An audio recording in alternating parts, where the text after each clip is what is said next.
Munster shade a real arm wrestle of a game against the Stormers. My name's Mark, let's talk rugby.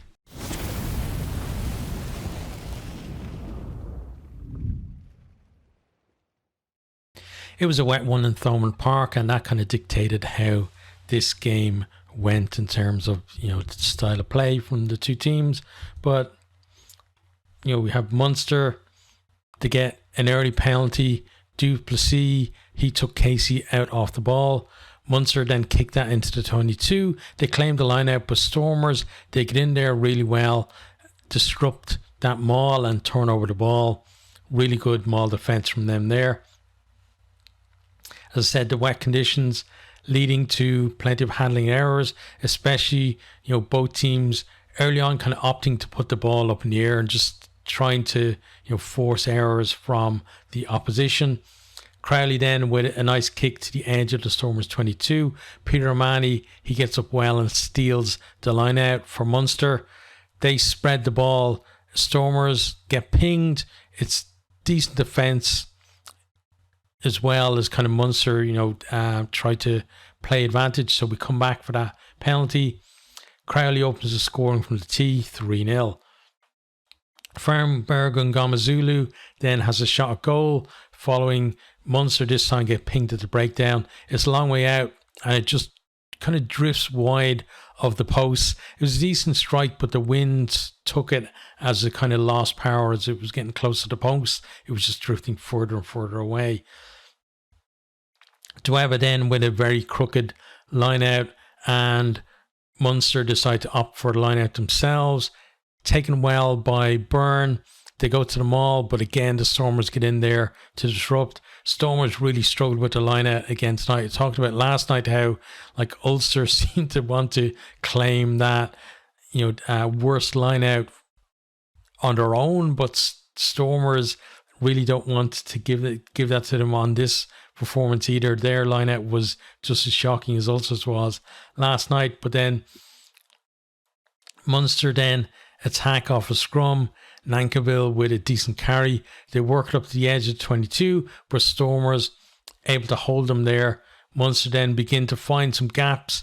Daly picking a nice line, especially as they put a little bit more a little bit more disguise on the play there.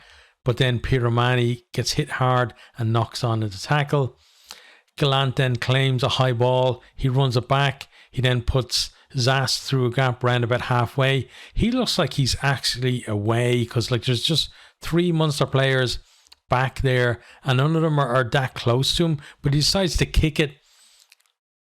And then the bounce of the ball just completely eludes him. Munster claim it and clear. I think he probably should have kept the ball in hand there and he would have had a good chance. He's got decent pace, but also he's got a step as well, and probably should have backed himself there to potentially be able to finish off that break. Another high kick then from Munster. This one is caught by Zas, but then Nash times his hit well and forces him to knock on. Munster attack from that scrum. Nell gets pinged for a deliberate knock on. Penalty to Munster is in kickable position, but they decided they're going to go for the corner, and this really was a big decision in the game. Buckley finds Byrne from the line out. Maul begins to go forward, but Stormers collapse. Penalty to Munster. Back to the corner to go. Again, Munster maul. Stormers collapse through Dixon. They get warned. Munster back to the corner. Then Fouche goes to the bin for early contact on Peter O'Mahony. Munster back into the corner again. Stormers halt them all legally this time. Munster work it infield. Lots of big men, driving away at that line. They're pretty much in the shadow of the post. And then Adogbo forces his way over to score. Crowley converts and it's 10-0 and that's half time. Into the second half then we have good carry from Evan Roos. Gets the Stormers into that Munster 22. They kick in behind then. I think it's Feinberg and Ngomazulu, who's, he's got a great array of talent, that guy. And then it's like a 5-metre line out to Munster, close to their own line. But Stormers actually steal this one. And they're looking good as they go to their big men to carry. But eventually Munster do force a knock on. Stormers, though, even though Munster clear from there, they're holding on to the ball. You have a great carry from Van Herden, and Munster get pinged for offside. Fernberg and Gomazulu pops that penalty over for 10-3. Stephen Archer then comes on to equal the all-time appearance record for Munster at 268, the same as Donncha O'Callaghan. So congratulations to him, and it won't be too long before he's out on his own with that record as well. Stormers now back to 15, but Munster are actually camped at their line. Adogbo goes close. Again, he's very close to the posts as well, but this time Engelbrecht, he gets over the ball. He's very strong over as well, wins a penalty. Great defence there from the Stormers. They then keep the ball in the scrum as they feel like they're beginning to get a bit of dominance over there. They win a penalty.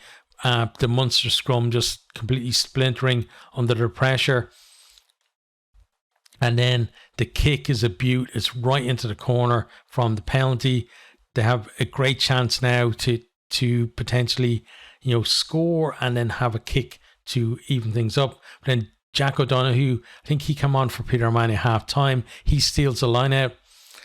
Stormers then win another scrum penalty from the from a scrum that's actually 5 meters out from the Munster line. I think it was a Munster scrum as well. They opt then for the scrum themselves, and this feels like a huge moment in the game. To get another penalty, up to scrum again. Referee warns Munster they've got to keep it up now. The Munster scrum is more solid this time. Stormers, they've got to run it. Roos then gets held up over the line, and it's a goal line dropout for Munster. He did really well to get over that line, but just so many Munster players got in there and made it very hard for the referee to see whether he got it down. But he wasn't getting up complaining or anything like that about that he got it down, so I don't think he did. But then Munster then dropped the ball out from there. Fernberg and Gomazulu tries a drop goal, but nowhere near the post, like completely off target. We then have another scrum penalty from the Stormers, this one in their own half, and it gives them a chance to kick up the line. But then Feinberg and Gomazulu kicks it completely dead. And I wasn't just like, you get one of these ones where they're kind of going for the corner and it just goes the wrong side of that flag in the corner. He actually kicked it completely dead, like over the end line. So it wasn't even close to being on target. Big error from him. And he's such a talented player as well. It's I don't like to see young players like him who have all that talent making, I suppose they learn from the error, but still you'd rather see a player like that, playing his best in a game like this. The game then is being played mostly in the Stormers' half.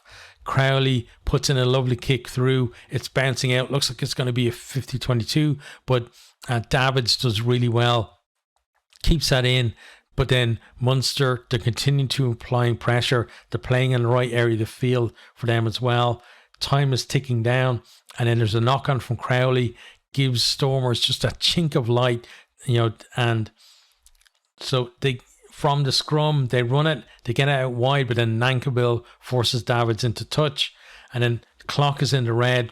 Stormers, they're in possession, they're just inside that Munster half, but then Roos had a very good game, but he knocks on, and Munster are able to get off the pitch for a 10-3 win. So really hard fought win there. You can see why both of these teams made it to the final last year, because there's that great, throughout their squads, not just like the first team for them, and they both have that kind of dog about them as well, just to be able to stick in games. And that's what they kind of both did tonight. We saw some massive defense, and it really was defenses on top here in this one. Okay, so we're going to have a look at some of the stats. Some of the eagle-eyed people there will notice that I've changed my shirt, and the reason for that is because I already recorded the stats. I felt at the time, I said it even when I recorded that, they didn't look right. And now it's halftime in Leinster versus Scarlets, and I've looked back at the stats now, trying to get my screenshots for the video, and the stats have indeed changed. They look more reasonable. So we're going to just quickly run down through them. So on attack, tries scored, 1 for Munster, 0 for the Stormers. Possession, 56% for Munster, 44 for Stormers. Munster holding onto the ball at key moments in the game really helped them in terms of just grinding out that victory. Clean breaks then, 3 from Munster, 4 from the Stormers. I still think the best one was when Zas went through there and, he kicked it when he probably should have held on to it and potentially could have gone and got a score. Defenders beaten, 15 from Munster, 20 from the Stormers. Offloads 13-9 in the favour of Munster. So you can see both teams, even though conditions weren't great for running rugby, they were at least trying to run the ball and try to move it as well. Onto defence then, territory 58% for Munster, 42 for Stormers. I felt Munster, they, especially in the second half, they played in the right areas of the field, and that really helped them, holding the ball in that Stormers half for so long and just denying the Stormers any kind of real momentum to build pressure on Munster there towards the end. Number of tackles then, 96 for Munster, 136 for the Stormers. Missed tackles, 20 from Munster and 15 from the Stormers. Tackle success, 83% from Munster is not great. 87 to 85 is kind of a pass mark. 83 is just a little below where you'd expect them to be. Stormers at 90% is decent, and that'll be a positive they'll take from the game as well. Turnovers 1 then, 6 from Munster, 9 from the Stormers. We still haven't seen Tygburn really getting back to his best at the breakdown. I think a lot of teams are kind of just watching out for that distinctive blue scrum cap of his to get in there and deny him. Especially saw in the World Cup that New Zealand seemed to actually have somebody waiting for him to clear him out and deny him any kind of turnover in that quarterfinal. But but he's such a good player. He's going to find a way to get back to that again, I think. In terms of kicking then, kicks retained, 1 for Munster, 2 for the Stormers. There were early on a lot of high kicks, but a lot of them were kind of batted back rather than kind of being retained by the kicking team. But it was fairly competitive, and then the conditions as well causing some balls to be spilled too. Kicking success, ignore it. It's crap. It's not an actual stat as far as I can tell. Penalties conceded then, 2 from Munster and 6 from the Stormers. So this was one where I felt like the tackle numbers were completely wrong earlier, because it said Munster tackled 36 times and the Stormers 50. And you see Munster actually tackled more than that. Those numbers combined on their own. But the tackle count, or the penalty count, seemed wrong too. But this is the same penalty count. I thought Munster conceded more penalties in the scrum than 2. And that's just in the scrum. And I'm sure that they conceded more penalties outside of that as well. So take this one, with a pinch of salt. I'm not sure whether that number is actually right or not.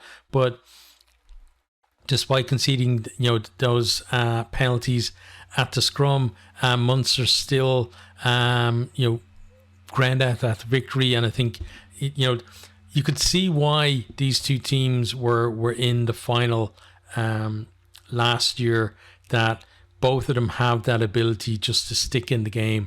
And, Munster now, they've got 3 wins, that draw against Benetton, and then that one defeat last week against Ulster. So they're flying high. They want to keep that going, keep that momentum going, especially, we're not too far away now from the big European games as well. So they want to go into that, on a high. Stormers, not flying so high themselves. They started with 2 wins and now have 3 defeats on the bounce. And, I don't know how often that actually happens to the Stormers. So they're going to be hurting from that. They're going to want to respond. And we know about both these teams that they both have great squads. It's not just their internationals. There's lots of Springboks, yes, to come back into the Stormers, but there's talent in this team here. And I think for both teams, one of the challenges for them, I think, over the next while is, as their internationals come back in, they're obviously going to be starting, but making sure that you still have game time for those maybe fringe players or young players who've been playing since the start of the season and doing well to still be involved and not be kind of waiting, another kind of few weeks again for another chance. You need to keep that momentum going for those players, but the Stormers really will be happy when their Springboks come back, because that's probably going to give them that lift that they need, and I think they're going to go on a run and get themselves back up there to the pointy end